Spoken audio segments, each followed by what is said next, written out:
All right, we're going to talk about picking. You've picked a miscellaneous palette and you've actually consolidated it. So your picking doesn't change. You can list pick cases. You can list pick eaches. Put them in a carton. Put them on a pallet. You can do carton picking. Come and bring it to a pallet. None of that's going to change. But at the end of the day, you're going to drop a pallet into P&D. Any of your carton picks have to be put on a pallet. Once this pallet is fully consolidated, that's when you start the audit process. So from an audit process, I'm going to come into the pallet audit option. I'm going to scan my license plate, right? And then it's going to say, okay, you have a miscellaneous carton pick on there, and now it's going to ask you to scan that carton. So I'm going to actually scan. I'm going to find this case.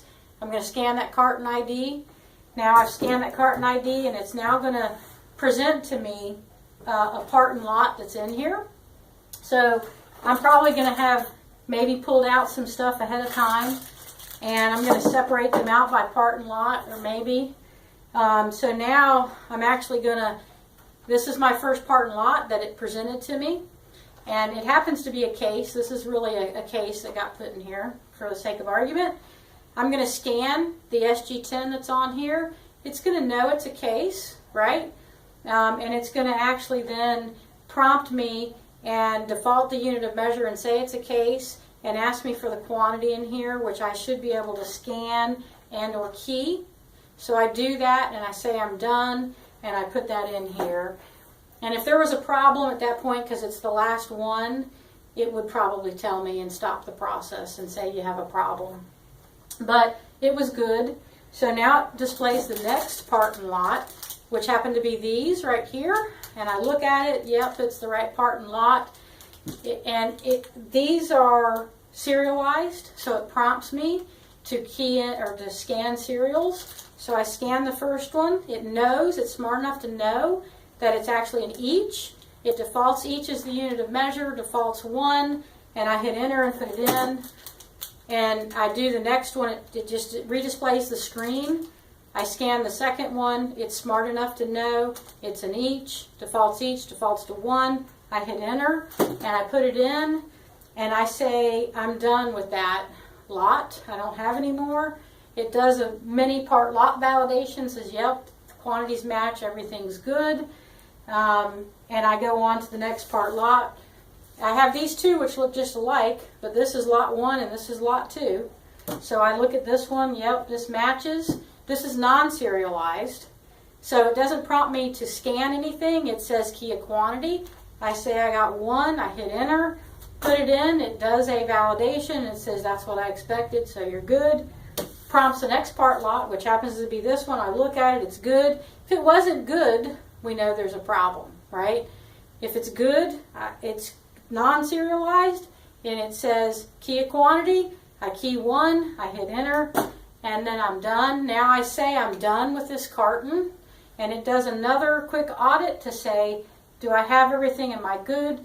And I'm good. So at that point, I'm done with this, and in theory, this could be packaged up and closed up and all that good stuff.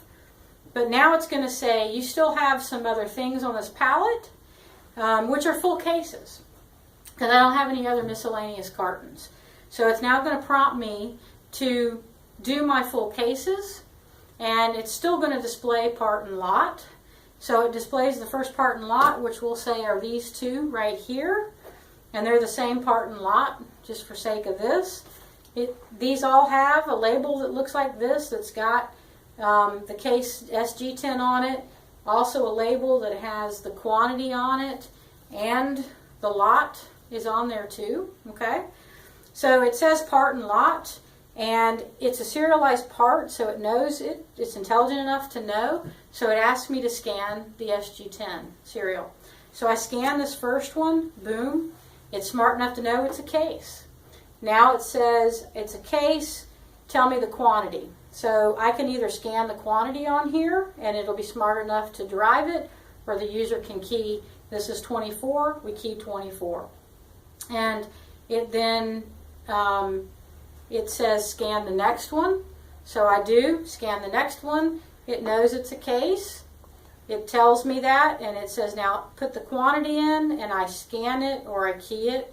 And now I'm done with this, so I say I'm done with this part lot, and it says, okay, looks good because it matches what I picked, right? As far as total quantity.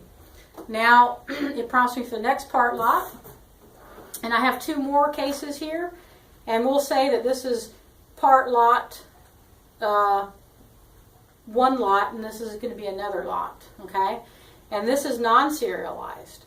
So again, it's smart enough to know it's non-serialized, and it only asks me for the quantity. So I'm just going to key 1. I can't scan anything. It's just I'm going to key 1, and I'm going to put it back down. It's going to say the next part lot, and I'm going to say okay. I don't need to know it's not serialized. The system knows. It tells me to key a quantity, and I do, and I'm good.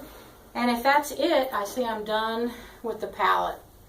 And at that point, it goes through a routine, and if there's any discrepancy, it would tell you. And it's recording all this stuff in the background, and so that you could go back from a history perspective and look at it.